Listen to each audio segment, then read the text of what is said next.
सबसे पहले तो चौकीदार को पकड़ेगा ना कि तुम कहाँ थे, क्यों ये घटना हो गई तुम्हारे रहते हुए। यहाँ तो कुछ पता ही नहीं, कोई लड़ा ही नहीं है उनसे, किसी ने उनको रोकने की कोशिश ही कहीं नहीं की। वो आए, घटना की, आराम से चले गए। बूंद बूंद के लिए तरसेगा पाकिस्तान, एक गिलास शुद्ध पानी नहीं मिल पाएगा, खेती नष्ट हो जाएगी, बिजली नष्ट हो जाएगी, ये हो जाएगा, वो हो जाएगा। गजब बता रहे थे, ऐसा लग रहा था कि जैसे प्यास तो लग ही गई पाकिस्तान को। अब तो ये स्पष्ट है कि कोई है जो भारत को चुनौती दे रहा है, कोई है पूछ पूछ करके कि हिंदू हो मार रहा है। इसका मतलब है कि कोई है जो हम हिंदुओं को चुनौती दे रहा है।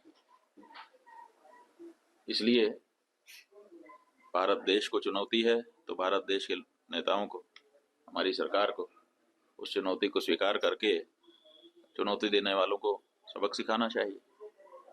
जहाँ तक हम हिंदुओं का प्रश्न है, एक हिंदू धर्माचारी होने के नाते हम भी अपने हिंदू समाज के लिए चिंतित हैं।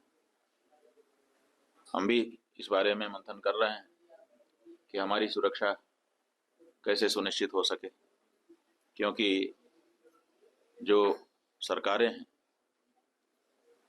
वो तो कहीं ना कहीं असफल हो रही हैं। हिंदू होने के नाते हमको मार दिया जाता है, मारने वाला सैकड़ों किलोमीटर से चल के आता है, बड़े बड़े हथियार अपने साथ लिए रहता है, एक नहीं अनेक की संख्या होती है, बाहर आराम से आ जाता है, आराम से घटना करता है, 30-40 मिनट रुक करके लोगों को मारता है, पूछता है, ये करता है, वो करता है, और फिर आराम से चला जाता है। कहाँ से आया कहाँ चला गया पता ही नहीं है। तो ये जो घटना है इसने बता दिया है कि हर हिंदू को अपनी सुरक्षा के लिए अब स्वयं सचेष्ट होने की आवश्यकता है। इसलिए हिंदुओं को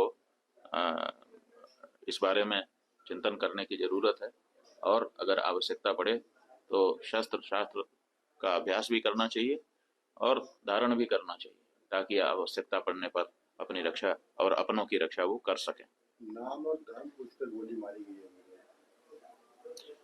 हाँ, तो वही तो स्पष्ट हो गया है कि ये हमारे विरुद्ध कार्य किया जा रहा है। सबसे समस्या ये है कि जब हमारे घर में हमने चौकीदार रखा हुआ है और हम कहीं चले गए, हमारे घर में कोई घटना होती है तो हम सबसे पहले किसको पकड़ेंगे?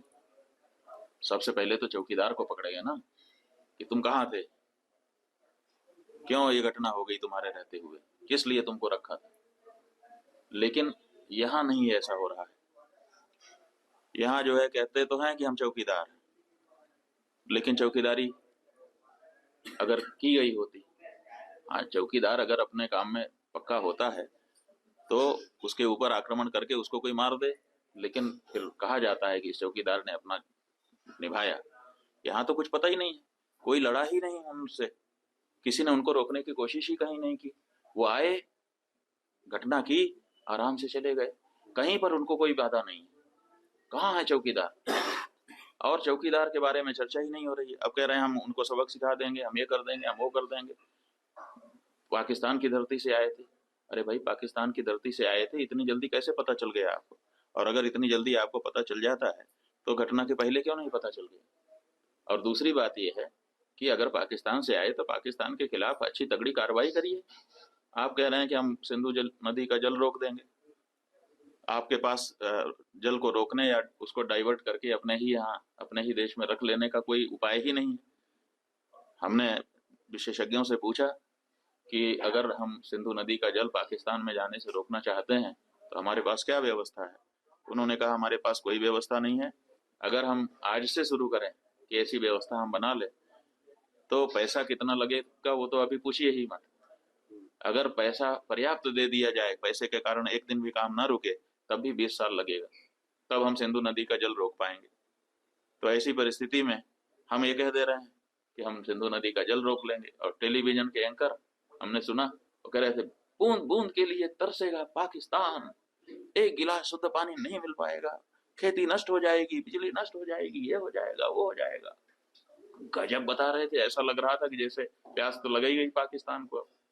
और इधर विशेषज्ञ बता रहे हैं कि हमारे पास पानी को रोक लेने का कोई उपाय ही नहीं। तो ये जो बातें हैं ये समझ से बाहर है। हमारा ये कहना है कि घटना बहुत बड़ी हुई है, इससे बहुत सारी शिक्षा समझ लेने की आवश्यकता है, सबक लेने की आवश्यकता है।